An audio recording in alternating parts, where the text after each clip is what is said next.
દોસ્તો માટે ડિજિટલ ચેનલમાં તમારું સ્વાગત છે. આ ચેનલ સબસ્ક્રાઇબ કરજો. આ વિડીયોમાં કંઈક નવું જાણવા માટે આ વિડીયો સુધી જોજો તો તમને કંઈક નવું જાણવા મળશે. મારું નામ વિશાલભાઈ છે. આપણે આ વિડીયોમાં જણાવવાના છીએ કે કેદારનાથના ઇતિહાસ વિશે જણાવીશું. તો દોસ્તો ચાલુ કરીએ વિડીયો.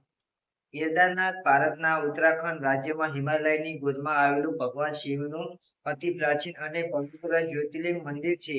હિન્દુ ધર્મમાં તેનું વિશેષ ધાર્મિક મહત્વ છે.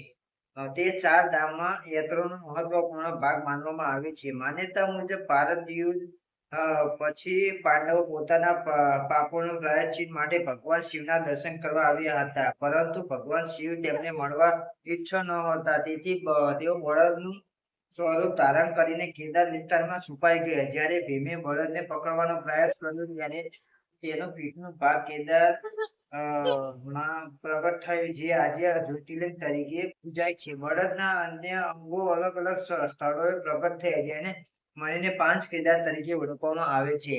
માનવામાં આવે છે કે આ મંદિરનો પ્રારંભિક નિર્માણ પાંડવોએ કર્યો હતો અને બાદમાં 8મી સદીમાં આદિ શંકરાચાર્યને મંદિરનું પૂર્ણ નિર્માણ કરવામાં આવ્યું હતું. દર વર્ષે લાખો શ્રદ્ધાળુઓ અહીં દર્શન કરવા આવે છે.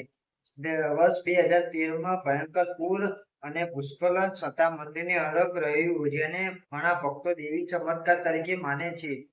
આજે કેદારનાથ માત્ર આસ્થાનું સ્થાન નહીં, પરંતુ હિમાલયની અદ્ભુત કુદરતી સુંદરતા અને ભારતીય સંસ્કૃતિની વારસાનું પણ અનુકૂળ પ્રતીક છે. તો દોસ્તો, આપણે વિડીયો તમને સારો લાગ્યો તો વિડીયો લાઈક કરી દેજો. હવે ચેનલમાં પહેલી વાર આવ્યો ચેનલ સબસ્ક્રાઇબ કરી દેજો તો કંઈ જાણવા મળશે.